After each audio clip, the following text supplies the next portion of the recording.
Let me show you how to make this African black soap shampoo that was infused with a lot of herbs that are good for your hair, and also show you how to balance the pH of this shampoo. You're going to need some star anise that helps to treat dandruff and dry scalp. It also helps to balance the pH of the scalp. You're also going to need some clove seeds, which helps to fight scalp irritation and treat dandruff. I also added some mint leaf to boost blood circulation and help with hair health. I also added some hibiscus to help condition the hair against frizz and dryness. I also added some lavender buds, which helps with hair growth and also the smell of the shampoo. I added 1000 ml of hot water to help our herbs infuse properly. Then you're going to cover and let it sit for at least 2 hours. You can also do the double boiling method. Now that everything is done infusing, we're going to be sieving because we're going to be using only the juice.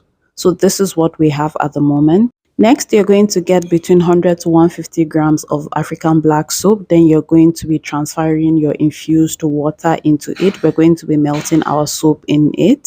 Once we're done melting, we're going to be sieving to remove all the impurities. As you can see, I have about 950 mils of this. Now we're going to viscosify our shampoo. I'm using 3 grams of my xanthan gum and some glycerin. We're trying to create a slurry paste just like this. Next, you're going to be introducing your liquid black soap into the slurry. As you can see, it's beginning to thicken up.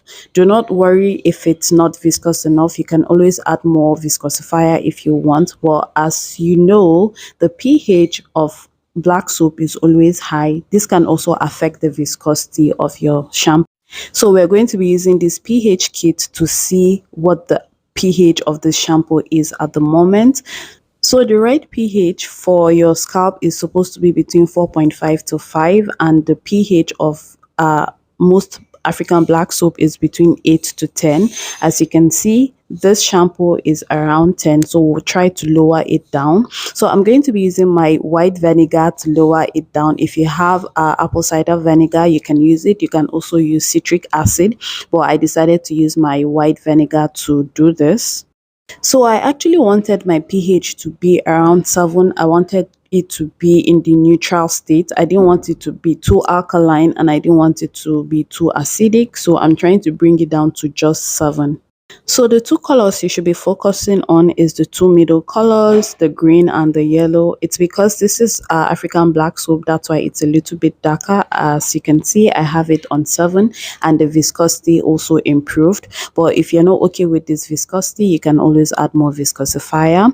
At this point, I'll be adding my preservative because this is a shampoo. I also added some fragrance to sweeten the smell, and your shampoo is as good as ready. Very simple, very easy. So I'm going to be transferring everything into my storage container. So because I added a lot of white vinegar, I ended up with more than 1000 mils, which is still very good.